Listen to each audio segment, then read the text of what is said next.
I'm not sure if any of you were in the first edition that we had of this defense seminar, which we do in Italy.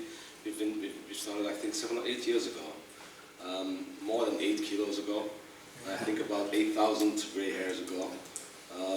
But it was in the embassy, the Belgian ambassador at the Forum Roman. So behind Forum Roman, we have all the embassies, and there's also the Belgian. Any of you were there? Stand there, of course. So yeah, so this is becoming a recurring event. So I'm very happy about that. I think a lot of people are getting a little bit too used to only be present virtually through online webinars, etc. So I think this kind of live events, I think they remain important, even critical. I think the level of connection you can make is much higher than behind a laptop, right? So I'm going to be, thank you. I'm going to, we have the Domingos presenting, the high-level picture of what is Hexagon. I'm not going to do that. I'm not going to focus on all the different things that Hexagon does. We have in the agenda today. There's people that will do that. But I wanted to talk about something else. I wanted to talk about the general overall trends which we are identifying in defense. We are our team is focusing really on the defense market for Europe, Middle East, Africa, and India. That gives us a bird's-eye perspective on what our customers are looking for and wanting. And the customers, they can be military organizations, or they can be system integrators, right? We work with all the leading, let's say, global defense contractors like Leonardo, right? Or MBDA or Electronica. So we work with them since many, many years. And so we keep an eye on what they are asking for. And so for us it's really important to keep track of that. Now, I'm going to start with a quote. It's a very old quote. It's from the Greek philosopher Heraclitus. Anybody remembers this from Greek classes? No? You had Parmenides and then you had Heraclitus. One says everything always remains, the other one says everything always changes. So we believe it's this one. The only constant is change. And this is especially so in defense. Because, in defense environment or community is constantly facing changing threats, right? It's constantly changing in terms of technologies deployed, adversaries, with very often asymmetries in numbers and strengths and technologies used. So it's constantly changing, and it's important that as, defense community, we keep track of these changes, and we keep, we stay ahead of the curve. We need to know what, technologies are being used and what we need to do to keep track of that. And so, yeah, it's like whenever the humanity is under threat, it seems to boost the collective brain power, right? It seems to, drive innovation. And it is true that defense historically has always been a big driver for innovation. Ballistics, GPS, walkie-talkies, the catapult, internet. These are all technological innovations that have, been developed in a defense. Let's say defense was the incubator, really, for developing these innovations. And it's always been like that. I think, and we want to argue a little bit here today as well, that this is a little bit changing. Civil industries are also very innovative now, and sometimes they're ahead of defense. It's important that the defense community doesn't only look at what they are doing, but they also keep track of what is happening outside of defense. And I'm going to give you some examples here in this presentation. Okay, so like I said, as a defense team, we want to really keep track. What we do is we organize surveys where we speak to some of our most important customers, like for example from NATO or from Airbus or whatever, the key customers, what they identify to be the most important trends in the medium to longer term. And so there's a lot of them that came up. Some of them will seem logical, right? Some of them you would think, why it is still there. That means that it's an ongoing innovation, it doesn't stop. I think from a hexagon perspective, I'm quite happy, with this list because, I mean, to some extent at least, we are relevant in most of these trends. So that's great. Of course, in this presentation, we can't touch upon all of them. So we made a selection of the ones that, of course, I feel hexagon has the most, let's say, biggest role to play, right? Hexagon can really make not just a difference, but a defining difference, a key difference. If you go outside, I think outside, there's pieces of paper with a QR code. And so if you scan that code, you can get access to this white paper. So the team, they made a white paper on, it's short, but it's to the point and it's good, I think. And so it made an overview of the 10 most important trends to watch, in our view. Okay, so I invite you to scan it, and then you can take it home and you can read it in the weekend, right? And so, but today I want to just touch upon a few of them. And the first one I want to talk about is maintaining information superiority. And there is 2 words in there, which I think are important. One, maintain, right?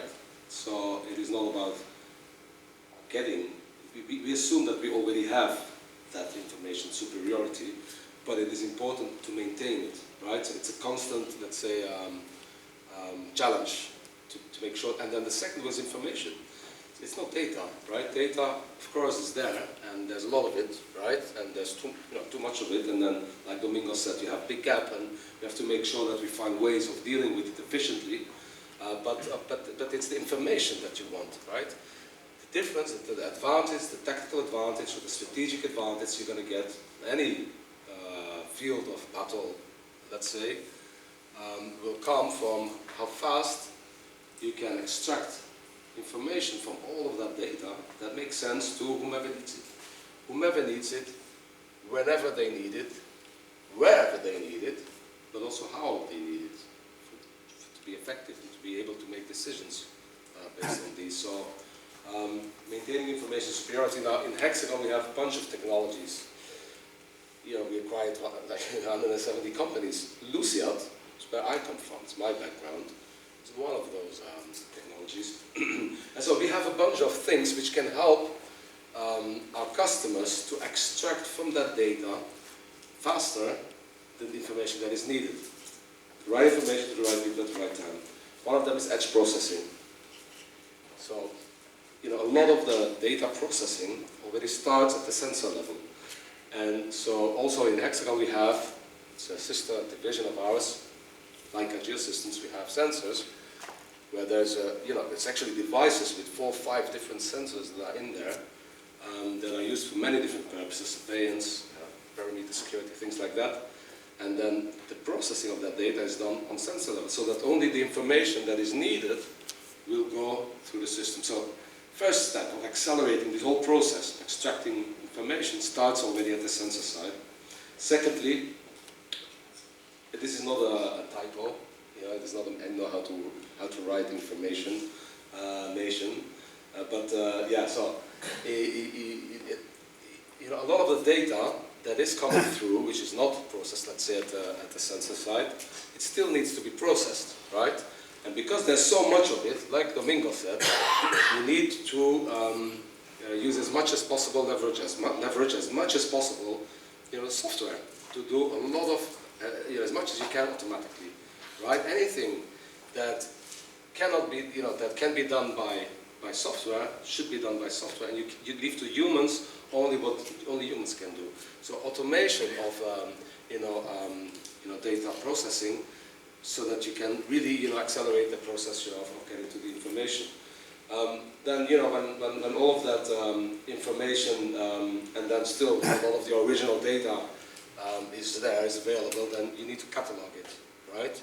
You need to make it discoverable very easily. So catalog, we have Apollo specifically for that. It's a catalog so that you can you index it so that you can very easily extract and get to the right information that you need for whatever purpose you need it, right? So cataloging is very important. Data support. You don't want to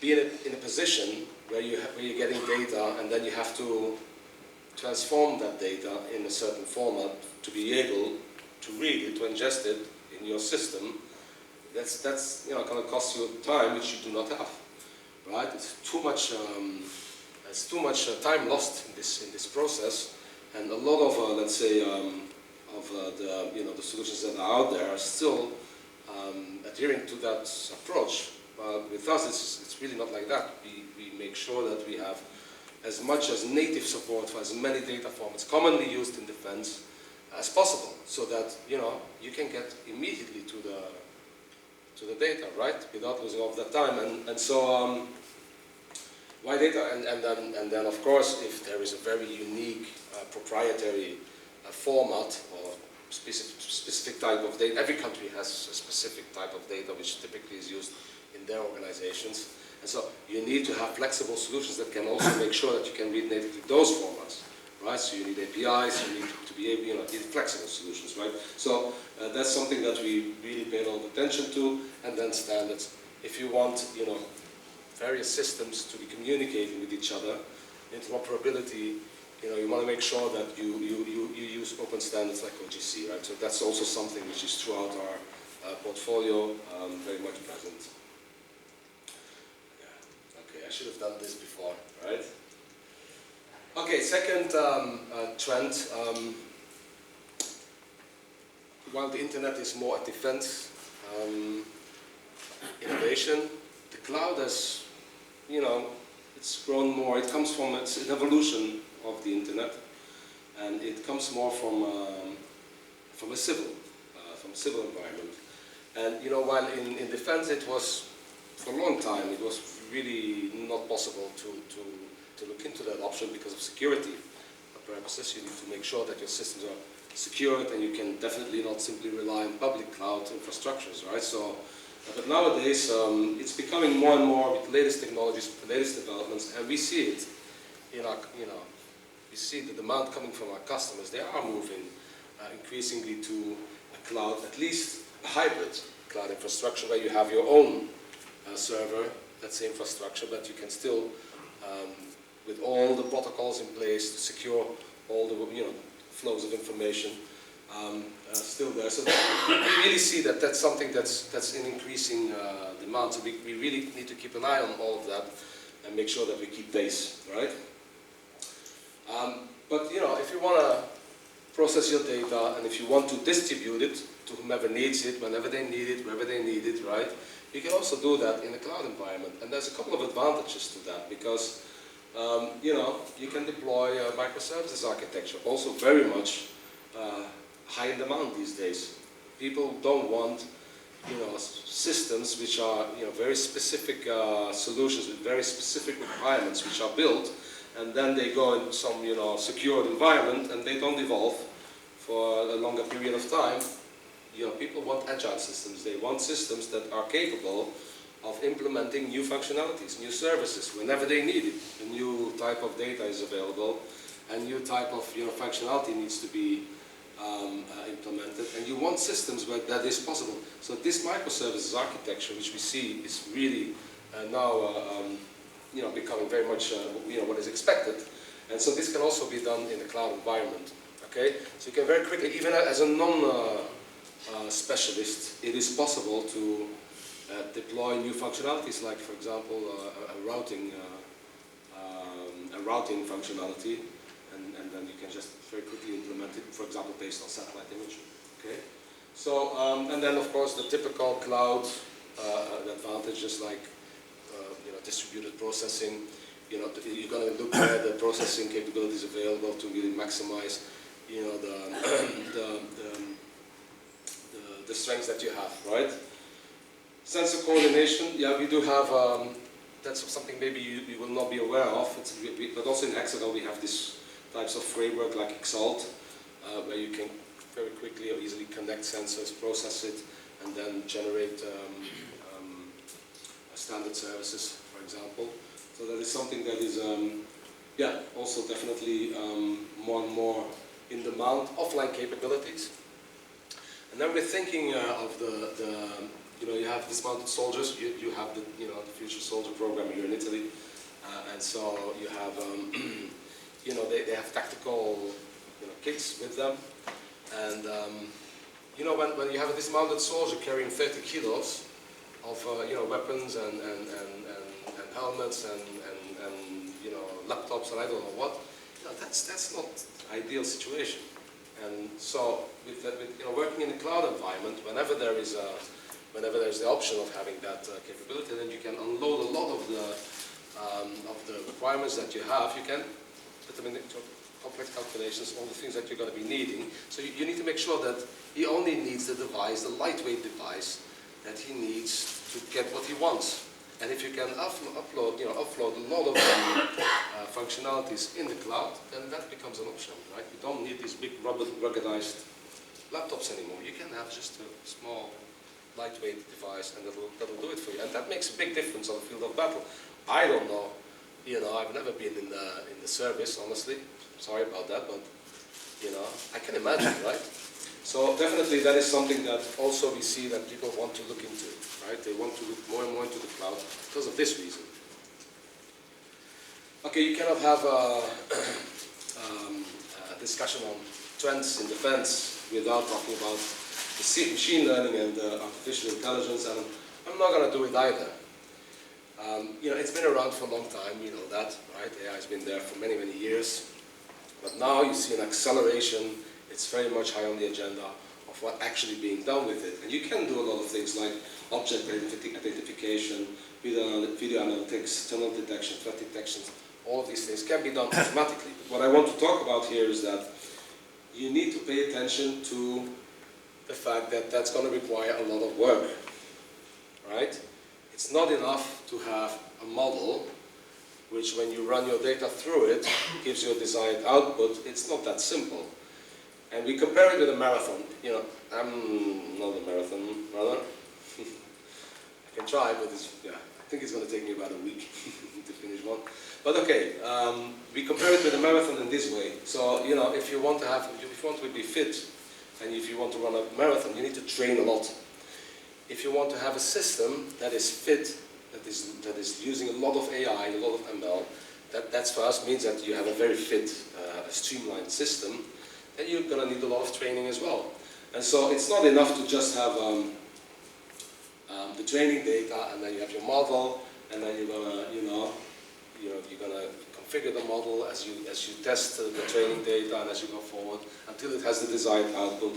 That's not where it's going to end. And you're going to have another data set, a validation data set, that is different from the training data set, and you're going to see that it requires further, modeling and making sure that the desired output is reliable enough, accurate enough to a certain level. There's always going to be a margin of error to get that desired output. And so that's all going to take time, right? Until the end that you're going to really test it in a real environment with real data. And so, well, all of that we want to say here in this presentation that it's taking a lot of time. You cannot forget about it. And when it's done, it's not done, because you need to keep a pace. You need to continuously make sure that what you want to detect out of your data, that you keep track with what's, that changes constantly. So it's a continuous effort that takes a lot of resources, that takes a lot of time, and that's something you have to keep an eye on. All right, digital twins, metaverse. Okay, so yeah, defense definitely is been using digital realities or digital versions of their battle space for a long time. Satellite images, they've been for decades. They really have been a front runner in this. If you consider digital reality of a defense environment to be a digital version of any battle space, whether that is in the air, or in the land, on the sea, under the sea, in an urban environment, wherever that is, and you have a digital version of that, then that's called a digital reality. So they've been using that for a long time, but now again, the technologies are evolving fast. It's not just about, you have a lot of technologies now, and the difference is how fast you can capture these digital realities and how well you can exploit them, right? And so it's not just about having a digital reality, it's about continuously updating it with real-time data and having all the functionalities available to exploit it, whatever you need it for preparing a mission, executing a mission, you know, for the simulations, whatever you need it for, right? So that is the digital twin that we want to talk about. But before we do so, we want to go to social media. Yeah, you know, it's out there since more than 20 years now. We have, all of us have a digital version, an avatar, right? We have a digital version of ourselves, of our organizations out there. It started with text messages, and then it went to, you know, all these fancy social media apps. And then when I tell my 16-year-old daughter that I'm asking, are you using Facebook? She rolls her eyes. I don't know, she does this thing with her eyes. And then she's like, no, it's like antiquated, right? So they have a bunch of things which I'm not aware of. There's a bunch of social media out there, and a lot of information of you, of your organization, is there. So you have a digital version of yourself there since a long time. And people are exploiting this. A lot of people are exploiting this. Not just advertising agencies. Also people relevant to all of us. People that are in defense. They should be aware of all the information that's out there, because other people can access that same information, right? And it is, you know, we invent, there's a word for this. Yeah, it's OSINT, right? Open source intelligence. And so, yeah, you sift through all of that massive amounts of information, and you can get a lot of things out there, not just on your person, but also on things happening, you know, chatter between people, groups, locations, you know, what is happening in certain. And I think it's not as much exploited as it should be at this stage. This is my opinion. Maybe I'm wrong. But I think we should go faster in that direction. We should keep pace with this. And also, you know, and this is a general remark, not just for open source intelligence, but in general, technologies that are, you know, are now much more available to anyone. Data is available for a lot of people. Software is available for a lot of people, not the professional ones, but like open source, you know, whatever. It's simple, basic things are available to many, many people. Okay, so it's not just the armed, you know, the military that have access, exclusive access to a lot of data. That time is gone. A lot of information out there is available for anyone that really wants to know. And that's something that you always have to keep in mind as well. And I want to give an example about this. You know, this is a map. It's the layout of a military base somewhere in the United States. And so, how did they get this information? On the base, you have soldiers, and they are using an app which is called Strava, which is, you know, some app where you can track your running schedule, your jogging schedule. And so, if someone wants to know, he knows, you know, who is on there, you can find who is, you know, what course they are running at what time, and then if you have enough of that, you can make a simulation of what that base looks like. So, you know, this, back in the day, this was only the, you know, people with high-tech access and exclusive access to information could get that image. But now, many people can get that image, if only they want to. And so that's something we always have to keep in mind. Okay? Okay, so back to the digital twin. Like my colleague said, we have everything from scanner to planner, as we say it. So, scanner, you know, you capture your realities wherever you need it, you know, very quickly, very efficiently, very effectively, very high level data. And then we have all the technologies that are needed to get your information out of there, to really use that digital reality, from you know, positioning technologies, autonomous technologies, simulation technologies, location technologies. So all the technologies you need to really exploit these digital realities, we have at Hexagon. I'm going to this one. I think I need to catch up with time a little bit, right? Yeah? Right, okay. So, some examples of digital realities and how they can be exploited. Here you see a single photon LiDAR, and that's also digital reality. What it is a LiDAR scan of a piece of jungle, right? And so, why is it good? Why is it important? Or how can it make a difference? Is because you can go through the foliage, right? I can go through the foliage and see what's underneath it. 5 minutes, okay. So one example, very straightforward, of a digital reality and how it can be exploited in defense, in this case for ISR purposes. Another example, this is a LiDAR representation of an urban environment, and then this, this digital reality, right? Can be used for many reasons. Now we're putting here mission planning, but it can be for many purposes. It can be to define, what is the safest route to go from point A to B. What is the, the best points you have to consider for securing the perimeter? How can you go? How can you organize your exit? Right, your evacuation, for example. So this can be used in many different ways, and the zoom level will decide what you see outside, inside, in the building, etc., etc. So a digital reality of an urban environment, which, like I said, it doesn't end there really. It really only ends when you can update it with real-time data feeds, positioning of anything that moves, people, cars, airplanes, anything really that that impacts, that represents what you need to know. And so, yeah, it's constantly in real time updating your digital reality, right? And then having all the functionalities.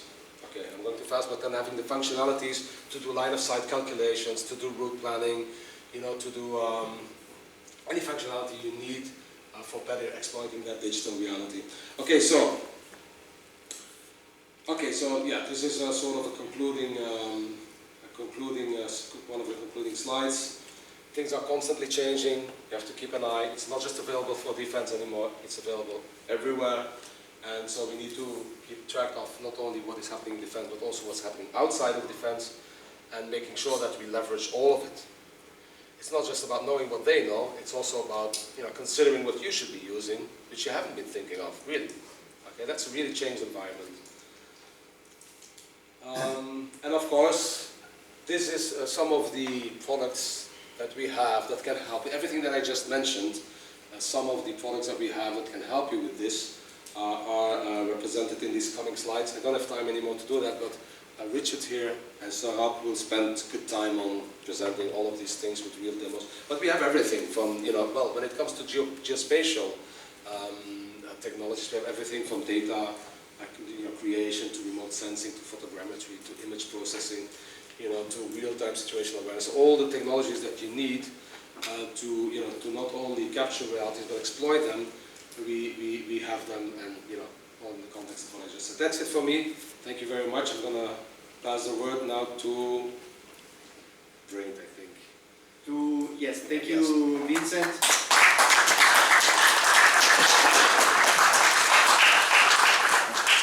Abbiamo adesso l'ingegner Lucio Cesarano di Egeos che ci presenta il sistema Braint, un sistema per la visualizzazione ma soprattutto per l'exploitation, lo sfruttamento di immagini radar.